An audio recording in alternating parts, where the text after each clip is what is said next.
संग के अभाव में अथवा कुसंग में पड़ करके बड़े बड़े लोगों का पतन होते हुए देखा गया, शिखर के लोग। और सौभाग्य से यदि सत्संग मिल जाए तो जिनके पास में विवेक बुद्धि बिल्कुल नहीं है, ऐसे पशु, उनका भी कल्याण हो जाता है। आपने सुना होगा, पटिया वाले बाबा के पास में एक कुत्ता रहता था। घोर जंगल में, करह में बाबा का आश्रम। तो कोई संत महात्मा भटक जाते थे जंगल में आश्रम में पहुंचने के लिए, तो उस कुत्ते की पीठ पर टोकते, जाओ बंडा, महात्मा को लेकर के आए। और वो कुत्ता जाता था और महात्मा को लेकर के आता था। ऐसे ये क्या सत्संगति की महिमा। रसिक मुरारजी महाराज ने हाथी को उपदेश दिया। तो ऐसे घोर अज्ञानी जड़ तमोगुणी जीव भी सत्संग को पाकर के कृतार्थ हो जाते हैं, धन्य हो जाते हैं। स्वर्गीय देवताओं को जो दुर्लभ गति उनको प्राप्त हो जाती है, सत्संग की महिमा है। इसलिए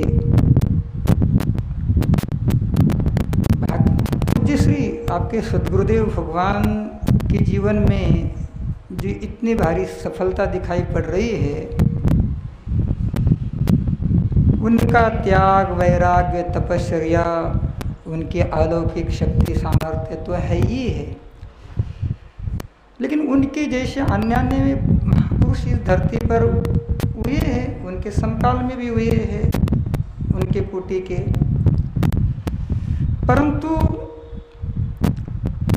इतना अधिक वैष्णवी आचार विचार सदाचार संपन्न और साथ साथ भगवत प्रेम भी जिनमें हो, ऐसे लोगों का जो निर्माण पूज्य श्री महाराज जी की फैक्ट्री में हुआ है, वैसा अन्यत्र कम मिलता है।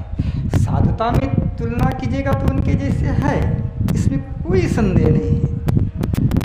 परंतु महाराज का जो कार्य क्षेत्र देखते हैं, क्या अद्भुत है, अद्भुत है। आप सब दर्शन कर ही रहे।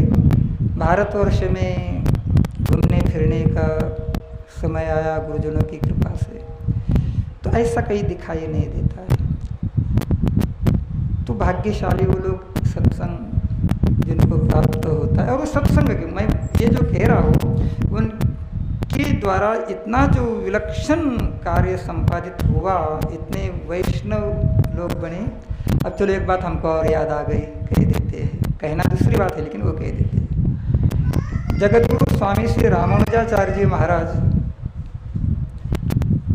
श्री जगन्नाथपुरी पहुंचे, तो आचार्य श्री के साथ में बढ़िया ऊर्ध्वपुंड तिलक और वो द्वादश तिलक, आप कभी देखिएगा तो आपको मस्त मन हो जाता है। भुजाओं पर और छाती पर ऐसे वैष्णव का दर्शन होता है तो बड़ी प्रसन्नता चित्त में होती है। तो श्री रामानुजाचार्य भगवान के साथ में ऐसे सैकड़ों की संख्या में शिष्य प्रशिष्य की जमात थी। देख करके भगवान जगन्नाथ जी गदगद हो गए, एकदम प्रफुल्लित हो गए और हाथ जोड़ करके बोले, देख करके तो मन बहुत प्रसन्न हो गया, आपने कैसे इतने लोगों को वैष्णव बना दिया। अरे बोले, रामावतार में हमने थोड़ी बहुत जल को लेकर के चुल्लू में जल लेकर के नहीं, अपार जल राशि समुद्र को साक्षी रख करके प्रतिज्ञा की थी। सुखदेव प्रपन्नाय तवास्मिति याचते अव्यम सर्वभूतेभ्यो ददाम एतद व्रतम मम। तो मुश्किल से एक दो लोग मेरी शरण में आए, एक तो सुग्रीव जी आए, और वो आए क्या, धर पकड़ करके लखनलाल जी के द्वारा लाए गए। एक विभीषण जी आए, वो महाभागवत थे, लेकिन पूर्ण शरणागति तब हुई जब लाल जूते खा कर करके गिने गिने एक दो मूर्ति मेरी शरण में आए। और आपके पास ऐसा कौन सा मंत्र है कि तंत्र है कि जादू है जो आपके साथ में इतने वैष्णव, ऐसा दिव्य, कैसे आपने इतने लोगों को वैष्णव बनाया। आगे की कथा आप लोगों को मालूम कह देते हैं। तो बोले, हमने बनना, आपका नाम सुना करके ही इतने लोगों को वैष्णव बनाया।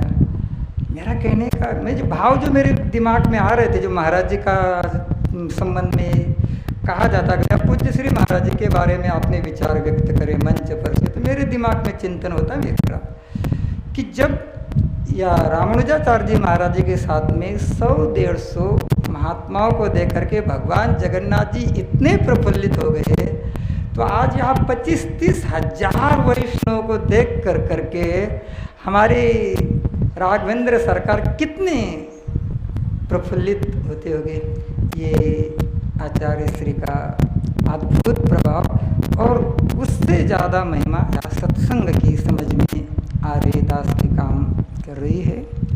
तो सत्संग के माध्यम से जीव को कर्तव्य का बोध होता है, विधि निषेध का बोध होता है, क्या ग्रहण करना चाहिए, क्या ग्रहण नहीं करना चाहिए, क्या करना, ये सब विधि निषेध का बोध होता है, उचित अनुचित का बोध होता है। परंतु समस्या ये है कि सर्वथा वो जीवन में उतरता नहीं है। मसूर की दाल नहीं खाना चाहिए, सत्संग के माध्यम से हमने जान लिया, लेकिन उसके बिना रहा नहीं जाता है, उसके बिना हम रह नहीं पाते, नहीं भी हमारा मन नहीं मानता है। प्राय लोग ये भी कहते हैं कि जब मन से अमुक चीज़ हट जाएगी तब हम वैष्णव बनेंगे। ऐसी दलीलें हम बराबर सुनते रहते। इस संबंध में पूज्य श्री डोंगरे महाराज जी का एक भाव आया, मुख्य रूप से मैं उसको कहना चाह रहा हूँ। पूज्य श्री डोंगरे जी महाराज जी की श्रीमुख से एक बात सुनने को मिली। बोले देखिए, मन के साथ जबरदस्ती करनी चाहिए। उनकी श्रीमुख से सुनी हुई बात किसी ग्रंथ में तो नहीं दिखाई पड़ेगी, लेकिन मन के साथ में जबरदस्ती करनी चाहिए। तस्मात् शास्त्र प्रमाणम कार्या व्यवस्थित। हम क्या करें और क्या न करें, इसके विषय में हमारी मन बुद्धि प्रमाण नहीं है। हमारे आचार्य जो कहते हैं, गुरुजन जो कहते हैं, शास्त्र जो कहते हैं, हमको मन मार के करना चाहिए। और कई बार हम मन के साथ जबरदस्ती करते भी हैं। हम एक उदाहरण बार बार देते रहते हैं। हमें बुखार लग गया, डॉक्टर आया, इंजेक्शन दिया, बहुत अच्छा तो नहीं लगता है, बहुत तकलीफ भी होती है, लेकिन नाक हो सिकोड़ करके मन के साथ संघर्ष करके इच्छा के विपरीत कि भाई अभी थोड़ा सा कष्ट होगा लेकिन बाद में आराम मिलेगा, इस भावना के वशीभूत होकर के हम तो इसी प्रकार से पूज्य श्री डोंगरे जी महाराज जी का कहना है कि हमारा मन माने अथवा न माने, बुद्धि स्वीकार करे चाहे नहीं स्वीकार करे, लेकिन जो उन्होंने शास्त्र लिखे वो हमसे बहुत श्रेष्ठ है ना। उन्होंने जो कुछ लिखा है वो सर्वथा योग्य है। ऐसा मन मार करके चले, यही एक कल्याण का मार्ग है। और मन के साथ में जबरदस्ती बड़े बड़े लोगों को करनी पड़ी है। संभवतः पारस भाग की पारसमणि ऐसा कोई ग्रंथ है श्री लक्ष्मण किलाधीश पूज्य श्री बड़े महाराज जी का पारस भाग, उसमें उन्होंने एक सूफी संत का चरित्र लिखा है। उनके मन में शहद के साथ रोटी खाने का उनका मन कर रहा था, शहद के साथ रोटी खाने का उनका मन कर रहा था, जबकि शहद के साथ में रोटी खाना कोई पाप नहीं है, परंतु सहज रूप से उपलब्ध हो गया तो ठीक है। अब फक्कड़ महात्मा, विरक्त महात्मा, जंगल में रहने वाले महात्मा, अब उनको यदि शहद के साथ रोटी खानी है फिर शहद तो मांगना पड़ेगा, शहद तो उपलब्ध करना पड़ेगा। और यदि शहद उपलब्ध हो जाएगा और उसके साथ रोटी खा लेंगे, इसका मतलब ये थोड़ी है कि बस अब इच्छा का विराम हो गया, फिर कल होकर के मन दूसरा किसी चीज़ को खोजेगा। यही तो सनातन गोस्वामी जी ने ठाकुर जी को कहा था, मदन मोहन जी को, कि अभी आप रूखी सूखी बाटी गले के नीचे नहीं उतरते, थोड़ा सा राम रस डाल दीजिए। राम रस डाल दीजिए तो बोले थोड़ा सा नेक घी लगा दीजिए तो थोड़ा सा आसानी से गिर जाएगी। बोले ये आपके लाड़ प्यार की लिस्ट कभी पूरी होने वाली नहीं है, ये सब हमसे नहीं होने वाला है। तो मन के साथ में जबरदस्ती, बड़े बड़े लोग ऐसे ब्रज के भक्तमाल में भी संतों का चरित्र आया है कि उनका मन किसी न किसी प्रकार से पंच विषय में से उसका मन उसके लिए मचल रहा है, लेकिन उन्होंने मन के साथ संघर्ष किया, जबरदस्ती किया। एक संत के चरित्र में आया है।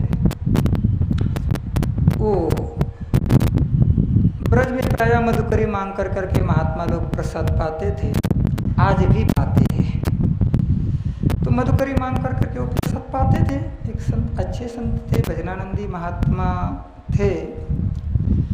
एक दिन वो मधुकरी के लिए गए तो ब्रजवासी तो संतों के उपासक होते ही, प्रेमी होते, स्वाभाविक प्रीति मैंने अनुभव किया है। ये कोई किसी की सुनी सुनाई बात नहीं सुना रहे हैं। कुछ दिन बरसाने वगैरह में रहे, मधुकरी भी मांग करके लाए, तो एक स्वाभाविक प्रेम ब्रजवासियों का संत में रहता है। तो कुछ खीर पूड़ी मालपुआ कुछ बन रहा था, बाबा को आग्रह किया, बोले बाबा नहीं थोड़ा 5 मिनट रुकिए।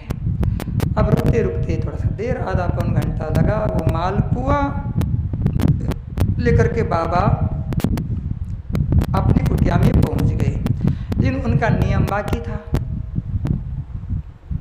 नियम बाकी था बाबा का। अब वो नियम करने बैठे, एक तो समय का अतिरिक्त हो रहा था, भूख एकदम कस करके लगी हुई थी, और ऊपर मालपुआ दिखाए, मालपुआ भी प्रिय था और भूख भी ज़्यादा लग रही थी। तो उनका मन जो है उस मंत्र जप में आविष्ट नहीं हो रहा था, लग नहीं रहा था। अब वो अपना जैसे तैसे मंत्र का जप कर रहे, जो भी गोपाल मंत्र, राम मंत्र, जो अपने मंत्रार्थ में अनुसंधान कर रहे, इष्ट देव का ध्यान कर रहे, लेकिन कुछ हो नहीं रहा था। ना मंत्रार्थ का चिंतन हो रहा है, ना मंत्र देवता का ध्यान हो रहा है। ध्यान हो रहा है केवल मालपुआ का, खुट्टी पर टंगा हुआ मालपुआ ही दिखाई दे रहा है। उनको गुस्सा आया, वो उठे, सारे मालपुआ उठा कर करके राधा कुंड में डाल दिए, चाहे बंदर को खिला दिए, और 1-2 गिलास पानी पी कर करके और फिर वो भजन में लग गए। तात्पर्य मेरा कहने का कि पूज्य श्री डोंगरी जी महाराज की ये बात बहुत साधारण सी लगती हो, किसी ग्रंथ की लिखी हुई नहीं, लेकिन मुझे तो बहुत अच्छी लगी कि भी मन के साथ जबरदस्ती, हमारा मन क्या कहेगा नहीं कहेगा। एक बार मेरे मन में एक विचार आया था, श्री राम अर्चन करते हैं तो राम अर्चन में एक शर्त है कि जो अर्चक है वो वैष्णव होना चाहिए, कंठी तिलक से वो युक्त होना चाहिए। कुछ लोग इसकी अपेक्षा नहीं रखते। मेरे भी मन में एक विचार आता था कि मान लीजिए कंठी पहने हुए है ना, और वैष्णवी आचार विचार कुछ भी नहीं है, तो उसकी अपेक्षा भले कंठी नहीं पहना है, लेकिन चरित्रवान है, सदाचार संपन्न है, अच्छे लोग हैं, तो उनको उसका अधिकारी मान लेना चाहिए। ये मेरे मन में विचार आया। लेकिन हमने किसी से अपनी जिज्ञासा रखी, किसी संत महापुरुष, उन्होंने कहा कि नहीं, जो हमारे आचार्य कहते हैं वो चुपचाप करना चाहिए। हमने उस बात को मान लिया। ये सब कहने सुनने का मेरा मतलब है कि हम सत्संग करते हैं, और सत्संग के माध्यम से क्या विधि निषेध है, क्या कर्तव्य है, क्या अकर्तव्य है, क्या ग्रहण करने योग्य है, क्या त्यागने योग्य है, लगभग बातें बहुत सारे लोग जानते हैं, सुनते हैं, समझते हैं, परंतु ये जो समस्या है जो हमारे जीवन में उतर नहीं पाती है, इसमें हमारा मन बाधक बनता है, मन नहीं मानता है। जैसे मैंने उस उदाहरण दिया, मसूर की दाल बहुत प्रिय लगती है, मन को प्रिय लगती है, अब मन नहीं मानता है तो हम खा लेते हैं। तो ऐसी स्थिति जब तक रहेगी तब तक हम अपने लक्ष्य को पा नहीं सकते, हमारा आत्मा कल्याण संभव नहीं है। इसलिए ये बड़े बड़े महापुरुषों का उदाहरण है कि मन के साथ जबरदस्ती करनी चाहिए। मैं बीच में ये हो गया, मैं चर्चा कर रहा था, पारस बाग में लिखा है कि एक सूफी संत को शहद के साथ रोटी खाने का मन कर रहा था। वो चरित्र में लिखा हुआ है कि 25 साल तक वो अपने मन के साथ जबरदस्ती करते रह गए। इतने बड़ी चौकुटी की संत का मैं चरित्र आपको सुना रहा हूँ कि 25 साल तक वो मन करता रहा, लेकिन इन्होंने मन की नहीं बात मानी। अंतिम में मन शांत हुआ, उनकी विजय हुई। तो थोड़े में मेरा ये कहने सुनने का उद्देश्य बस इतना ही है कि सत्संग से जो हमें ज्ञान हो रहा है, जो कर्तव्य का बोध हो रहा है, विधि निषेध का बोध हो रहा है, वो हमारी मन बुद्धि स्वीकार करे अथवा न करे। जैसे जबरदस्ती से नाक भूख सिकोड़ कर करके हम चिरैता का काढ़ा पी लेते हैं, जबरदस्ती से हम इंजेक्शन लेते हैं, इसी प्रकार से मन के साथ में जबरदस्ती करके करने योग्य जो कार्य है उसका पालन हमको करना चाहिए। श्री सीताराम जी महाराज की जय। हमारा मंगलाचरण हो गया। ज़्यादा